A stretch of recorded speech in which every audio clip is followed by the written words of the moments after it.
Premier ministre. La parole est à Monsieur Jacques-Alain Benesti pour le groupe Les Républicains.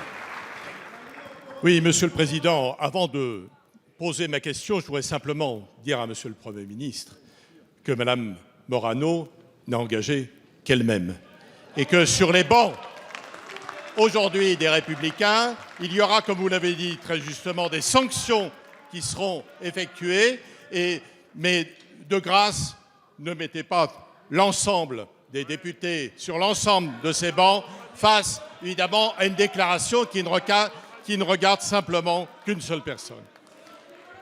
Ma question s'adresse au ministre de la Ville, de la Jeunesse et des Sports. Monsieur le ministre, après la mainmise honteuse sur les dotations et l'asphyxie programmée des collectivités locales les plus démunies, vendredi dernier, vous avez organisé une opération coup de poing dans le Val-de-Marne dans une petite commune, Ormesson, accompagnée d'une armée médiatique, dans le seul but de démontrer votre fermeté face aux maires récalcitrants à construire des logements sociaux.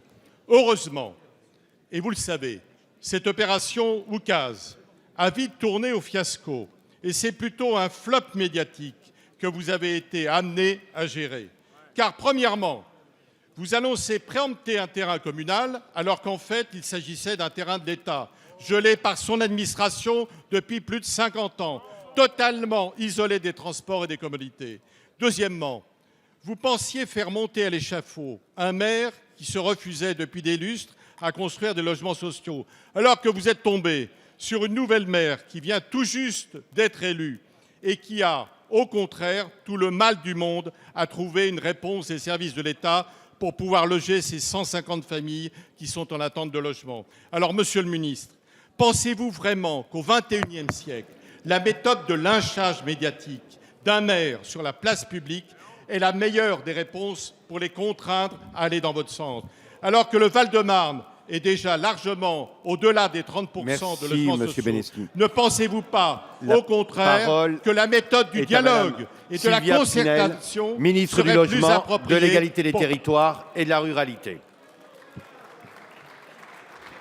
Merci, Monsieur le Président, Mesdames et Messieurs les députés. Monsieur le député, je suis étonné, Monsieur le député, de votre question et du ton de votre question.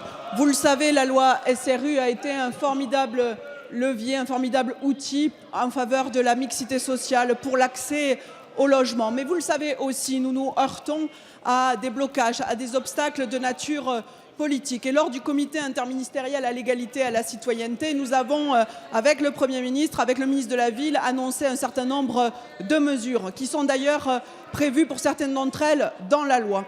Et on ne peut pas accepter que plus d'1 700 000 personnes dans notre pays soient en attente d'un logement social. Comment expliquer à ces nombreux demandeurs que des projets de logements sociaux soient bloqués, retardés pour des raisons politiques, pour des égoïsmes locaux?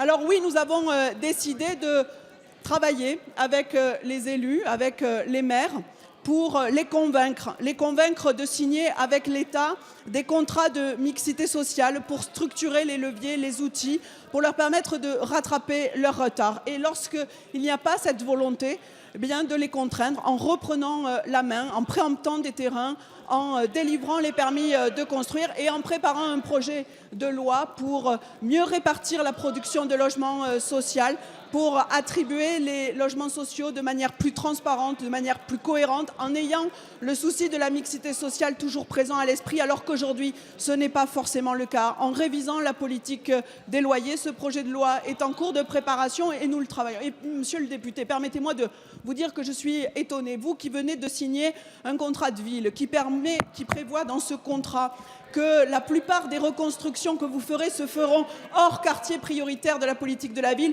C'est bien qu'avec nous, Monsieur le député, vous partagez cet objectif de mixité sociale. Alors ne cherchez pas la polémique. Travaillez avec nous pour construire et permettre l'accès au logement.